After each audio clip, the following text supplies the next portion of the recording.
실제로 2018년, 19년에 트럼프가 엄청나게 연준을 압박한 거 다 기억하실 거예요. 근데 이번에는 취임도 하기 전에 압박을 이미 하고 있잖아요. 하고 있죠. 그러니까 취임하면 얼마나 더 세지겠어. 저는 이제 그런 면에서 앞으로는 달러가 약세 방면으로 갈 가능성이 되게 높고 신흥국들도 그 상황에서는 관세를 상쇄시킬 만큼의 통화 약세를 또 유도를 해야 되지 않습니까? 네. 그러니 어쩔 수 없이 통화 완화를 하려면 방법이 뭐밖에 없어요. 금리 인하밖에 없어. 예, 저금리의 시대가 또다시 통화 완화, 저금리의 시대가 올 수 있다. 물론 이건 소수 의견이니까 그냥 지나가면서 들으세요. 예, 그런 애가 그런 얘기를 했다더라. 소수 의견. 소수 의견인데 저는 그래서 오히려 트럼프 트레이드의 핵심은 뭐 인플레고 장기금리 상승이 아니라 네. 경쟁적인 국가별 통화 완화일 가능성이 있다라는 점을 좀 오늘 시청자분들한테만 좀 말씀을 드리겠습니다.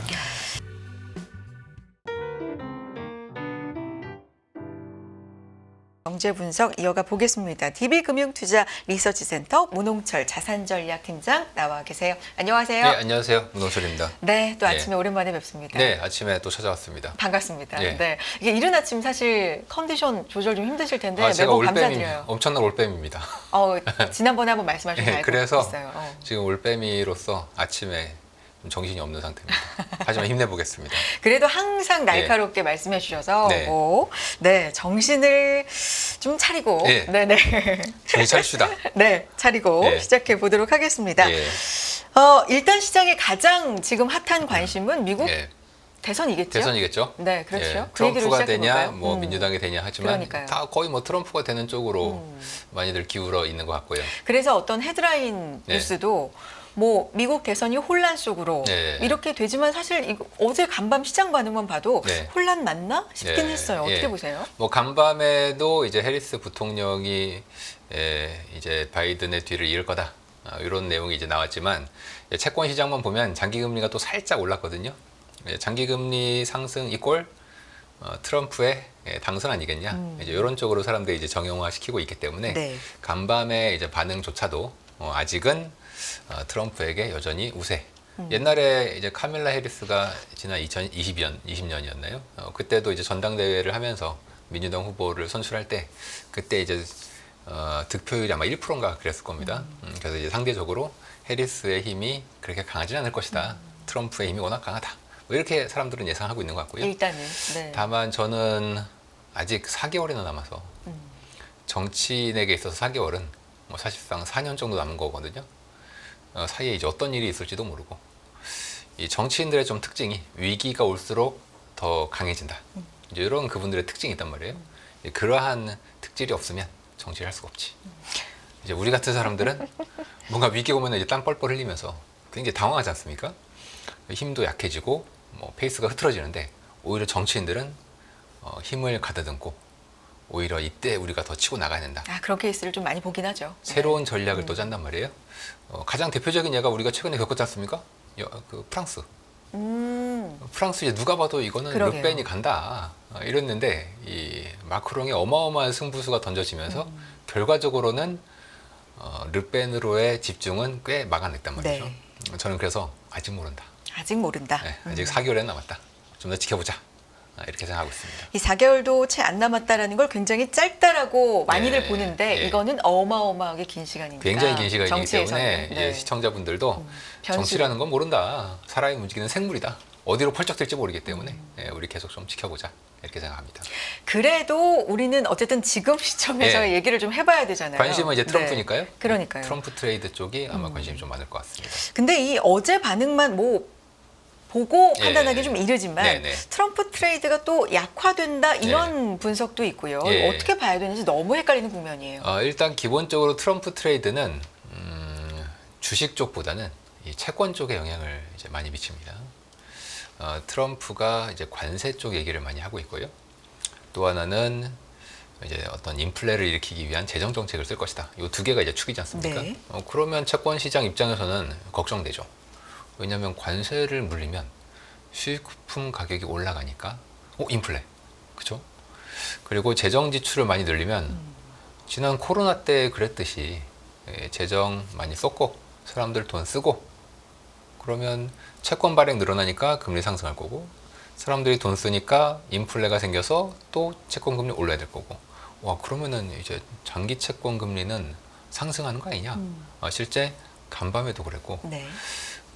이제 바이든과 트럼프가 이 TV 토론회를 했을 때 끝나고 나서 이제 완전히 민주당의 재앙이었지 않습니까? 그 직후에 미국채 장기물 금리가 단기적이긴 하지만 한 15bp 정도 그 이상 이제 오르기도 했었습니다. 그러니까 이제 트럼프 트레이드는 곧 장기 금리의 상승 아니냐? 이러한 걱정들을 꽤 이제 사람들이 하고 있고요. 네. 반대로 단기 쪽 금리는 트럼프가 연준 인사를 자기 마음대로 뭐 자르든 아니면 자기 말을 듣게 하든 기준금리 인하를 대폭적으로 가져가지 않겠냐. 그러면 이제 단기 금리는 떨어지게 될 거고. 네. 그러면은 이 장기 금리 상승과 단기 금리 하락에 베팅할 수 있는 방향은 무엇이냐. 이제 이런 식으로 이제 트레이딩이 좀 되고 있다는 게 제가 그거에 동의한다는 얘기는 절대 아니고요. 시장에서는 네. 현재 그런 쪽으로 해석을 하고 돌아가고 있습니다. 단순하게 보면 그러면 우리가 몇 년간 얘기해왔던 네.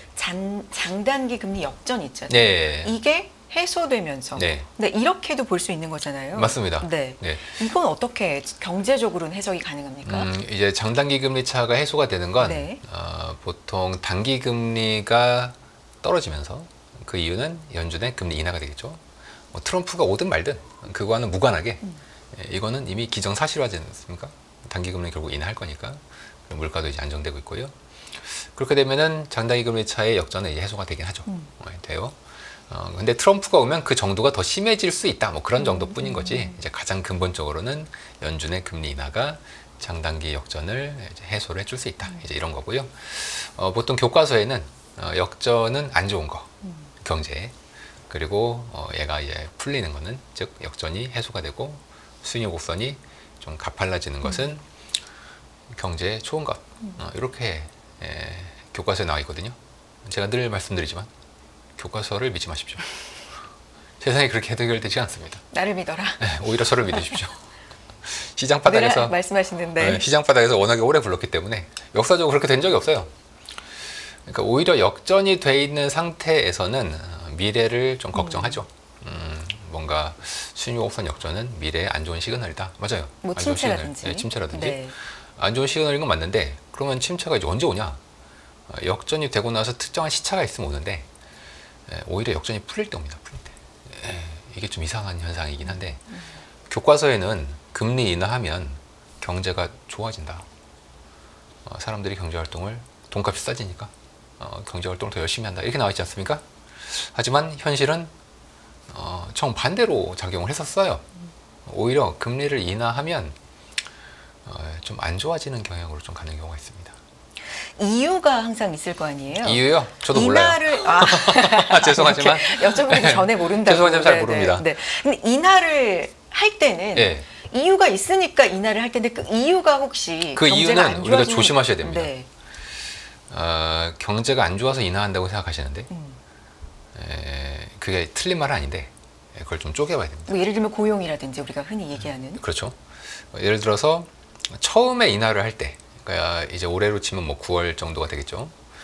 연준이 이제 9월에 인하를 해요. 9월에 인하하면서 파월 의장이 나오면 이제 기자들이 물어보지 않겠습니까? 네. 가장 첫 번째 질문은 아니요 지금 경제가 어떻길래 금리 인하했어요? 왜 인하했어요? 이렇게 물어보겠죠. 그렇죠. 네. 그럼 거기다 대고 파월 의장이 요즘 우리가 이제 보아하니 연준이 보아하니 앞으로 경제가 너무 나빠질 것 같고 이러한 경제의 하강 우려, 침체 우려를 우리가 대비해야 된다. 그래서 금리 내렸다. 이렇게 얘기할 수 있을까요? 안 할 것 같은데요. 왜안 될까요? 인플레가 잘 네. 우리의 의도대로 가고 있다. 내려와주고 있고 네. 우리 경제는 네. 아직 탄탄한 상황인데 탄탄하다. 네, 그래서 네. 뭐 차근차근 이제 네. 내려도 될 것 같다라는 좋은 식으로 얘기하지 않을까요? 그렇죠. 네. 그리고 이제 혹시라도 네. 우리가 자동차 보험을 드는 이유가 나는 사고 나는데 베팅하겠다 이건 아니잖아요. 보험이 혹시라도 날까봐 그렇죠. 보험을 들지 않습니까? 네. 사고가 날까봐. 마찬가지로 금리 인하도 혹시라도 우리가 뭐 그런 사고 날 것 같지 않은데 침체 리스크는 전혀 보이지 않고 경제에 나쁜 영향은 거의 없어 보이지만 네. 혹시라도 우리가 보험 들듯이 기준금리를 한번 인하를 해놓을 필요가 있다. 그것이 장기적으로 더 좋은 성장과 이제 미국 경제의 견조함을 보장할 수 있는 방법이다라고 분명히 얘기할 겁니다. 이거는 뭐 볼 것도 없어요. 왜냐하면 과거에 맨날 그랬어.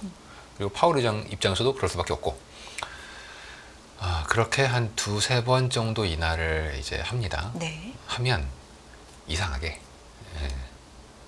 뭐가 터져요. 이상하게 늘 이유는 몰라요.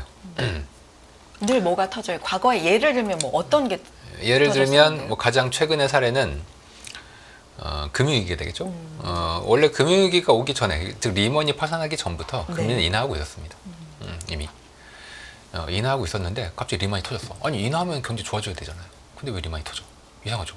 우리나라 PF도 마찬가지야. PF 하시는 분들이나 부동산 하시는 분들도 금리만 인하해 봐라. 그러면 우리 지금 금리 때문에 이렇게 힘든데 인하하면 좋아진다. 이렇게 하고 있죠. 근데 역사는 오히려 약간 반대입니다. 금리를 인하하면 오히려 그때 터져요. 그 전의 사례 똑같아요. 가령 IT 버블이 터졌을 때도 이미 금리는 인하하고 있었어요. 그런데 IT 버블과 이제 9.11 테러가 나타나면서 오히려 더 큰 리스크가 터지면서 기준금리를 대폭 인하할 수밖에 없었던 현상들이 있었고요. 제일 최근 사례는 이제 코로나 직전인데 이제 요 얘기를 하면 많은 분들이 야 코로나 때문이지 이렇게 생각하시거든요. 예상치 못한 변수. 그런데 사실 코로나 전부터 이미 금리는 인하하고 있었습니다. 있었고 그때 상황을 우리가 조금 복귀할 필요가 있어요. 왜냐하면 네. 사람들이 코로나 전의 기억을 다 잊어버리셨거든요. 코로나 이후만 기억하시는데 사실 우리가 트럼프가 또 새로운 세계가, 오면 네네. 트럼프가 오면 코로나 전이잖아요. 네. 2016년에 당선됐고 2019년, 20년까지 트럼프의 치세였기 때문에 이때를 우리가 한번 돌아볼 필요가 네. 있습니다. 그때도 코로나 전에 이미 금리를 인하하고 있었습니다. 이미. 그리고 그 다음에 코로나가 왔는데 사실 이미 2019년에 많은 뭐 일부 사람들은 이거 좀 경제 상황이 심상치 않다. 무역 분쟁을 2018년에 한번 시작을 했고 미국 경제만 18년까지만 좋았지만 한국이나 일본, 뭐 중국, 독일, 전 세계, 미국 제외 전 세계는 2018년에 굉장히 경제가 하강하기 시작했습니다. 19년은 더 하강했고 그래서 미국이랑 디커플링이라고 하는데 미국 경제는 좋고 그 외의 국가는 망해가는 시기가 18년에 잠깐 있었습니다. 2018년에 그때 다들 미국 경제가 와 미국 경제는 금리 인상에도 끄떡없네. 금리 인상으로부터 면역인 경제네? 라고 이제 지금 좀 그런 얘기 듣지 않습니까? 지금하고 뭐 네, 똑같아. 비슷하게, 네. 근데 이게 과거에 그 뉴스 아카이브를 찾아보시면 금리가 고점일 때 똑같은 얘기가 늘 나와요. 19년에도 18년에도 똑같은 얘기가 나왔습니다. 미국은 무역 분쟁으로부터 무적이야. 미국은 금리 인상으로부터도 면역됐어. 보호무역은 미국 경제에는 영향을 미치지 않아. 왜냐하면 미국은 내수국가니까 또 IT가 기술주 중심으로 가는 나라이기 때문에 영향력이 적을 것이다. 그런데 뭐 한국, 중국, 뭐 독일, 뭐 전부 다 대부분의 나라들은 무역으로 먹고 사는 나라니 쟤네들은 당연히 힘들다. 이대로 계속 간다. 즉 미국은 계속 좋다. 아이고 19년에 미국이 갑자기 지표가 꼬꾸라지기 시작합니다. 금리도 이제 인하를 했어요. 네. 결과적으로는 코로나 때문에 인하한 게 아니고요. 이미 인하하고 있었습니다. 그러다 이제 코로나 때 그냥 제로 금리로 가버린 건데 만약에 코로나가 없었더라도 뭐 이런 가정을 하면 안 되겠지만 저희들은 뭔가가 그때 있었을 것이다. 금리를 대폭적으로 인하할 수밖에 없는 어떤 현상이 있었을 걸로 이제 보고 있지만 코로나가 이거를 또 이제 덮어가지고 굉장히 연장시킨 면들이 좀 있죠. 이러한 사례가 과거에 반복적으로 있습니다. 반복적으로. 저는 그래서 이런 거죠. 우리가 이제 금리를 인하할 때 어떤 일이 터지는 게 그때 그 요소가 다 있어. 어떤 불안 요소들이 네. 다 그때 다 있었어요. 그게 터졌고. 근데 거꾸로 생각해 보면 터지는 건 정해져 있고 터지는 건 정해져 있고 뭐가 터질지는 사후적으로 결정되는 것일 수 있습니다. 그러니까 이미 있는데. 이미 터지는 거 결정돼 있고 네. 우리가 이제 핑계라고 하지 않습니까? 그러니까 뭔가 나쁜 일이 벌어지는 건 이미 벌어져 있어. 근데 이제 그거에 핑계 되는 건 사람마다 각각의 네. 이유가 다 있잖아요. 네네. 이제 그런 면에서 이제 올해는 아닌 것 같고 내년 정도는 특히 좀 조심을 해야 될 것 같고 올해도 저희는 주식에 대해서는 이제 저희 하우스 자체가 저희 증권사 자체가 이 지난달에 큰 전망을 좀 꺾었습니다. 이제부터는 이제는 좀 조심하고 네. 거의 다 왔다. 여기서 더 이상 먹을 게 없거나 오히려 떨어질 수도 있다. 이렇게 전망을 좀 바꿨습니다. 아, 그렇군요. 그러면 네. 트럼프 전 대통령이 돌아온다. 네, 그러면 가장 많이 얘기가 나오는 게 네, 인플레 네, 다시 올걸? 그렇죠. 튈걸? 네, 이거잖아요. 맞습니다. 이거 맞는 논리입니까? 그거에 대해서 저희가 강력하게 부정하고 있습니다. 아, 16년 트럼프가 당선되자마자 트럼프 트레이드가 갑자기 크게 불붙었는데 지금이랑 똑같아요. 관세 매길 거다. 그때 처음에는 관세 얘기가 그렇게 세게 안 나왔는데 제일 큰 건 재정이 악화될 거다. 네. 그럼 장기금리 상승이다. 실제 금리가 올랐어요. 국채를 찍어내면 네. 오를 거고. 오를 거고요. 이게 맞는 얘기야? 맞는 얘기처럼 이렇게, 들리죠? 네. 근데 우리가 주객이 전도되면 안 되는 게 금리를 결정하는 건 물가와 성장. 이게 첫 번째고요. 부채는 그 다음입니다. 부채가 증가하는 거는 맞을 수 있겠지만 부채는 사실 감소한 적이 없어요. 미국의 부채 늘 지금까지 증가했지 않습니까? 미국 부채가 미국이 건전화돼서 부채가 줄어 이런 얘기 들어본 적 있어요? 없는 거예요. 최근 40년 동안 없습니다. 네. 그럼 그 40년 동안 금리는 코로나 이후를 제외하면 계속 떨어졌거든요. 아니 부채가 그렇게 늘어났는데 왜 금리가 떨어졌냐는 거예요. 그 이유는 성장과 물가가 꾸준히 하향 추세였기 때문에 그렇습니다. 즉 앞으로 여러분들이 보실 때도 성장과 물가를 보셔야지 네. 이제 트럼프 때문에 부채가 늘어나니까 장기금리 상승 이렇게 보시는 건 좀 맞지 않을 가능성이 좀 있다. 제가 그림을 하나 이제 보여드리면 네. 지금 6페이지 그림 잠깐 보시면요. 부채 좀 조심하셔야 돼요. 부채에 대해서 좀 오류를 일으키실 수 있는데 여기서 하얀색이 미국채 10년에 거의 50년 동안 흐름입니다. 그리고 파란색이 GDP 대비 재정 적자. 파란색이 밑으로 가면 부채가 커지는 거예요. 그러면은 파란색이 밑으로 갈수록 하얀색은 올라가야겠네요. 아, 즉 거울상처럼 가야 되겠네요. 네. 그런데 하얀색은 보시면 그냥 70년대에 고인플레 시기에 이제 올랐었고 그 이후에는 이제 꾸준히 떨어지지 않습니까? 부채가 저렇게 많이 계속 늘어나는데도 불구하고 미국채 10년물 금리는 부채와는 다소 무관한 모습을 이제 보여주고 있다는 거죠. 네. 즉 우리가 그럼 부채랑 무관하냐? 다른 모든 조건이 일정하다면 부채가 늘어나면 당연히 금리가 오르는 게 맞긴 해죠. 맞긴 해. 그런데 경제라는 건 복잡하지 않습니까? 즉 부채가 늘어나는 것보다 더 중요한 건 부채가 왜 늘어나는 겁니다. 왜? 정부 부채가 왜 늘어나냐? 네. 성장이 낮아지니까 늘어나는 겁니다. 아니 사람들이 경제활동 열심히 하고 애도 많이 낳고 집도 사고 차도 사고 소비 열심히 해. 네. 그럼 정부가 굳이 나서가지고 경제를 살릴 이유가 없어요. 그럼 부채가 늘 수가 없어.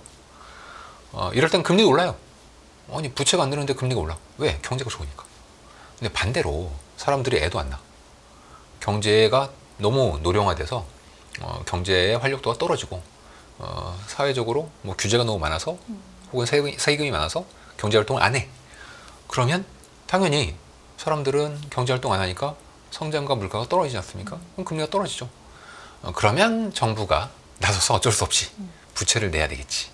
그렇게 되면 사람들이 얼핏 생각할 때 정부가 부채 내니까 금리가 오르는 거야 보다. 트럼프처럼 그게 아니라는 거죠. 네. 왜냐하면 경제가 안 좋으니까 부채를 내는 거죠. 따라서 우리가 경제를 좀 종합적으로 보실 필요가 있고 2016년에 트럼프 트레이드 장기금리 상승 그 트레이드가 처음엔 잠깐 맞았어요. 2017, 18년까지도 하지만 결국 19년에 그 올랐던 걸 전부 되돌려 버렸습니다. 즉 트럼프 트레이드라는 게 결과적으로는 맞지 않았다. 지금 우리가 예상하는 거랑 네. 다르게 가는 결과적으로는 가능성이? 다르게 갑니다. 결과적으로는. 그리고 트럼프 때문에 관세 많이 매겼어요. 네. 그러면 관세 매기면 인플레냐? 그것도 좀 이상해요. 네. 그 트럼프 때 그 코로나 전에 인플레 들어본 적 있으세요? 코로나 전에는 우리가 인플레 얘기 아예 안 했잖아요. 코로나 이후에나 했지. 그러면은 코로나 전에 트럼프가 이미 2018년부터 엄청난 관세를 때렸단 말이에요. 그럼 그 관세가 정말 인플레를 일으켰냐? 우리가 그거를 사후적으로 판단할 수 있지 않습니까? 혹시라도 그냥 기억나세요? 2018년, 19년에 관세 때문에 인플레 왔다. 들어본 적 있습니까? 안 들어본 것 같아요. 못 거의 들어본 것 같아요. 못 들어보셨을 네. 겁니다. 근데 지금은 관세 때문에 인플레 온다는 얘기를 또 한단 지금, 말이에요. 아니 저는 잘 이해가 안 가. 아니 그때 이미 우리가 해봤는데 안 왔잖아. 근데 왜 오냐는 거예요. 지금 1페이지의 그림을 잠깐 보시면 미국의 수입품 중에서 관세를 몇 프로나 매겼냐? 관세 수입입니다. 보시면은 이제 역사가 좀 긴데요. 한 60년. 최근만 보자고요. 한번 2018년 한번 보세요. 그럼 관세 수입이 이렇게 적은 상태에서 갑자기 훅 올라가죠. 엄청나게 이제 올라갑니다. 이렇게 훅 올라가는 시기를 보시면 우와 관세가 거의 5배가 늘었잖아요. 네. 이렇게 관세가 늘었으면 인플레가 와야지. 네. 코로나 전이에요. 그런데도 당시에는 인플레가 오히려 안 왔고 디플레가 왔습니다. 금리도 인하했어요. 즉 관세 매기니까 인플레가 온다. 이러한 생각에 대해서는 굉장히 우리가 조심해야 되는 겁니다. 물론 사람들이 뭐 그럴 거야라고 생각하는 건 뭐 제가 오케이, 뭐 제가 그것까지 막지 않겠습니다. 하지만 실질적으로 인플레가 올 가능성은 굉장히 낮다. 우리가 생각한 논리는 예. 관세 폭탄은 일반적으로는 미국이 수입하는 물건에 대해서 네. 부담하는 가격을 그렇죠. 높이니까. 네, 그럴 것 같죠. 네, 그래서 네. 인플레 올 것 같죠? 안 와요. 안 와. 그럼 왜 그러냐? 여기선 제가 모른다고 할 수 없으니까. 한번 생각해 보세요. 관세로 비용이 증가했어요. 관세로 비용이 증가했어. 자, 그러면은 그 비용이 소비자한테 전가가 되기 위해서는 수요가 그 이상으로 늘어나야 됩니다. 근데 수요가 그렇게 폭발적으로 늘지 않는 상태에서 관세만 올리잖아요. 네. 그러면 오히려 가격이 올라가니까 수요를 줄이는 현상으로 발생을 해요. 또 하나는 우리가 세금이나 규제를 들이대면 사람들이 경제 활동을 안 하게 됩니다. 이게 훨씬 큰 거예요. 이게 관세를 매기고 사람들한테 규제를 들이대고 세금을 올리면 당연히 사람들 입장에서는 경제 활동을 안 하고 싶지 않겠죠. 그러면 성장과 물가가 당연히 떨어지죠. 네. 따라서 우리가 어떤 관세나 규제 혹은 세금을 증가시키는 게 얼핏 생각하면 이것이 그러니까 예를 들어서 이런 거죠. 이제 세금을 높여. 그러면 세금을 높이면 세수가 늘어나야 되잖아. 근데 안 늘어요. 왜냐하면 사람들이 그냥 경제 활동 안 해. 사람들 같은 경우에도 이제 어느 정도 월급을 받는데 여기서 월급 더 받으면 누진세 때문에 세금 내면 남는 게 없어. 그러면은 여기서 더 이상 열심히 일을 안 한단 말이에요. 그러면 애초에 이 사람이 열심히 해서 거둘 수 있는 세금이 있었는데 그 세금을 포기하는 게 되지. 네. 정부 입장에서는 그런 면에서 이제 우리가 경제를 볼 때는 큰 그림에서 봐야 된다. 그렇게 말씀을 드리겠습니다. 또 이게 진실인지 오해인지 이제 몇 가지 풀어 주셔야 될 것 중에 하나가 네. 이민 나오실 때 이민 정책에 대한 네. 얘기 가끔 이제 해주셨는데 하죠. 네. 트럼프 전 대통령이 만약에 복귀를 한다면 네. 이민을 걸어 잠글 거고 네. 그럼 임금이 올라갈 거고 네. 고용 시장이 좀 더 타이트해질 거고 그렇죠. 이게 또 인플레로 이어진다 네. 이런 논리가 또 그것도 된다는 거죠. 굉장히 이것도 오해다. 전제가 많이 필요합니다. 전제가 많이 필요해요. 예를 들어서 바이든 정부 때 지난 바이든 정부 때 바이든이 썼던 정책은 노동 수요가 너무 가파르게 늘어났지 않습니까? 구인율이 이제 엄청나게 늘었죠. 이런 상황에서 이민을 안 받으면 임금이 빠르게 올라가고 인플레가 나타날 수밖에 없다. 이런 생각을 했고 저는 그거에 동의합니다. 그래서 불법 이민자를 대량으로 받았죠. 대량으로. 이 불법 이민자들이 노동 공급을 해주면서 비농업 고용에 불법 이민이 잡혀요. 지금 월 평균으로 최근 2년 동안 비농업이 24만 건 정도 되거든요. 월. 그 중에 대략 10에서 12만 건이 불법 이민으로 추정이 되고 있습니다. 그러니까 이 불법 이민이 들어와서 임금이 안정됐죠. 실제로. 저는 그거에 이제 동의해요. 자, 그러면 앞으로 만약에 이런 상황에서 트럼프가 자국 내 사람도 쫓아내고 불법 이민자 막으면 그러면 이제 이민자가 안 들어오니까 노동 공급 줄고 임금 상승해서 인플레 되게 그럴 것 같지 않습니까? 네네. 제가 말씀드렸듯이 전제가 필요합니다. 노동에 대한 수요가 계속 높게 유지가 되는 한 그래야 돼요. 그래요. 한. 그런데 우리가 이제 졸트라고 하는 네. 구인 구직 비율이나 구인율을 보지 않습니까? 네. 그런데 그 구인율이 이미 코로나 이전으로 돌아갔고 사실 더 우려스러운 건 그게 하락하는 추세가 굉장히 가팔라요. 구인율이. 코로나 이전에는 오히려 상승을 하는 추세였었거든요. 코로나 이전에. 그러다가 코로나 때 얘가 급등을 했습니다. 그리고 이제 떨어지고 있는데 이 떨어진 현재 레벨이 코로나 전과 똑같고요. 문제는 추세가 떨어지고 있는 추세예요. 얘 어디서 멈출지 모르겠어요. 왜냐면 지금 그래프가 너무 하향이야. 네. 그럼 얘가 이제 계속 떨어진다고 쳐요.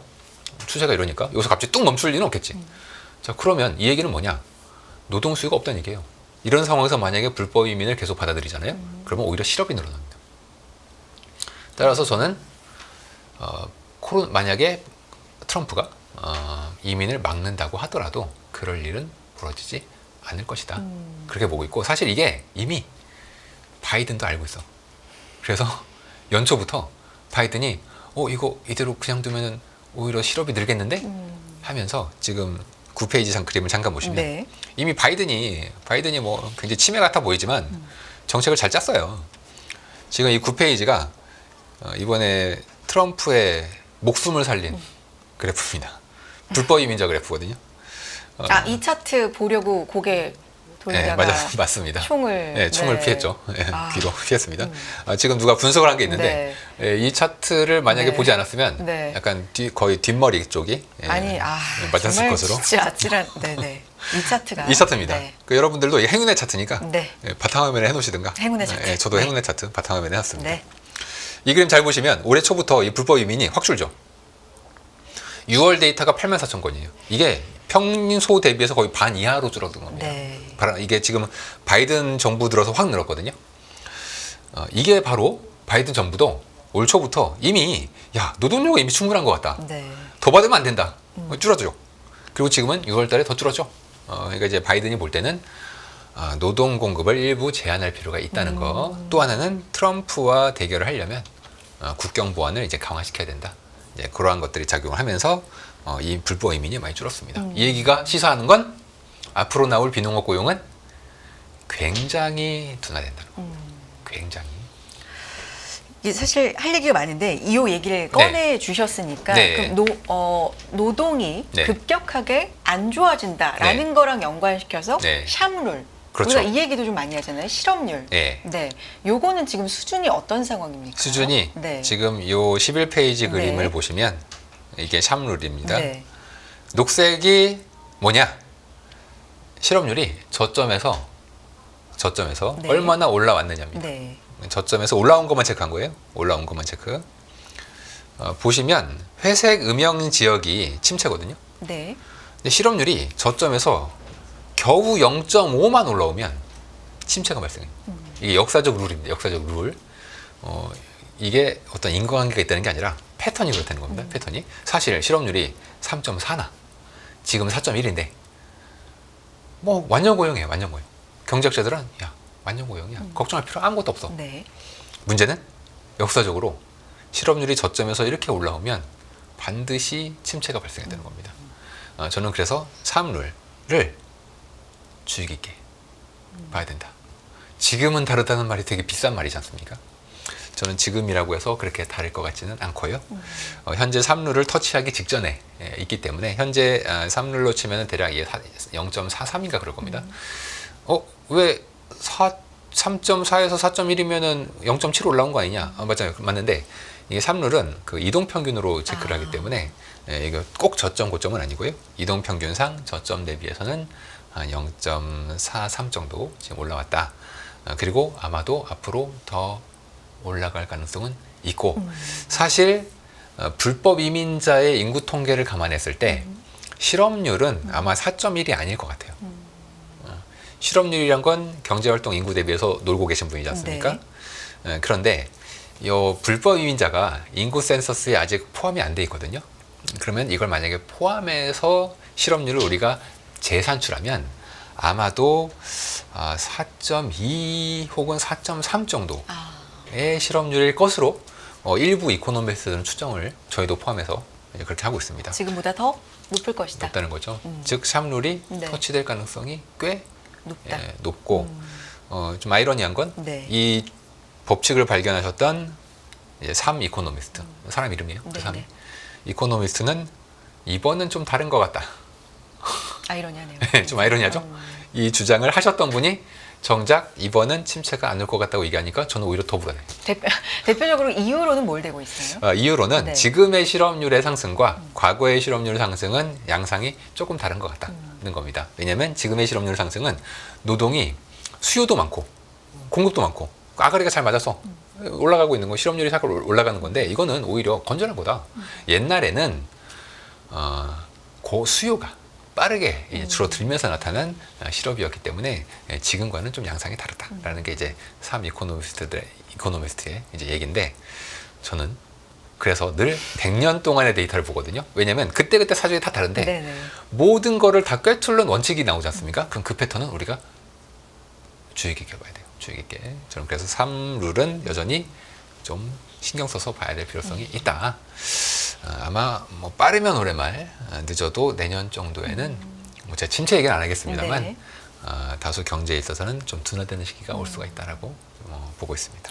과연 트럼프 전 대통령이 다시 이제 당선이 된다면 인플레이션을 높이는가에 네. 대해서 네. 이게 맞는 말인가 네. 뭐 여러 가지 앞서서도 말한 거에 근데 그게 다를 수 있다. 네. 전제는 수요가 받쳐줘야 된다는 건데 네, 그렇죠. 예. 그게 지금 예. 의문스럽다라는 게 지금 공통적인 의견이시네요. 의문이 아니라 네. 실제 수요는 오히려 감소하고 있습니다. 지금 예. 데이터를 보면 예, 특히 우리가 알 수 네. 있는 건 미국의 공산품 물가예요. 네. 서비스 물가 아니에요. 서비스 물가는 보지 마세요.